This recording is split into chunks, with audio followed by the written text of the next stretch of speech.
seryoso.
Ako dito lang ako. Dito lang kayo. Dito lang. Ano sa pay number ay grade. Naka-video. Sis ako hindi naman grade. Pag-vlog na siya, gala.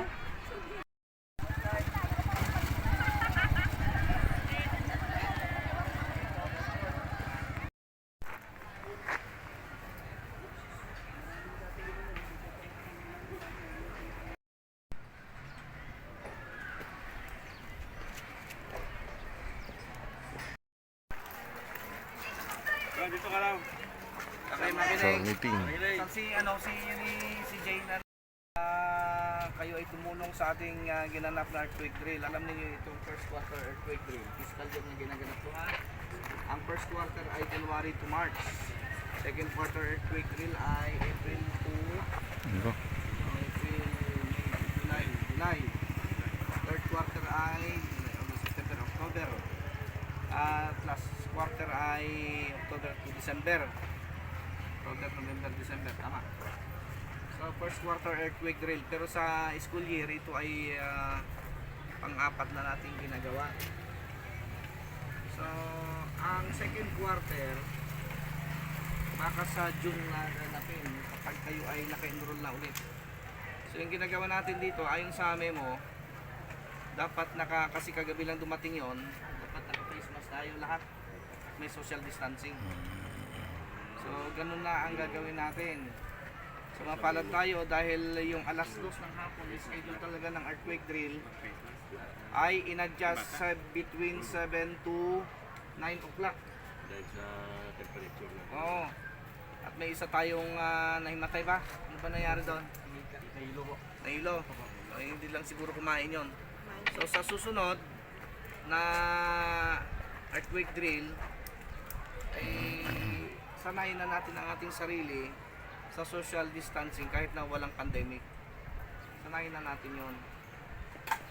At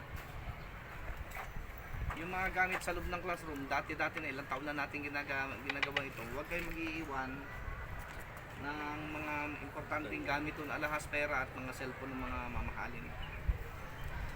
So, para madali tayo matapos, kailangan disiplina doon sa pila, pati sa loob ng classroom palabas. Pagdating kasi sa pilahan, kakagulo, nagsisigawan, sana disiplinahin na natin ang ating sarili kasi habang tumatagal hindi naman tayo paalisin dyan nang hindi tayo nabibilang at naaayos. Kaya kung tayo na din at nakaayos na agad sa pila, madaling matapos ang earthquake drill. So yun lang, at maraming salamat sa inyo. Sir, ano may sasabihin ka pa po? Oh, sinabi ko na daw lahat. So maraming salamat. Bumalik na tayo sa ating classroom. Magpahinga. Ayun na nga, hindi nakamas pero lawit ang ilong. Ayun nakalabas ang ilong. Para na masabing ano, Sumusunod tayo sa requirement. Sino masasabi nun sa kanila? lang. Sa susunod na eh. Sunod na, Susunod na siguro. dapat sana ngayon tayo din naka-Christmas na. Ano yun sa memo eh. Ano yun eh. Lalo na ngayon at naka-video. Okay, thank you very much.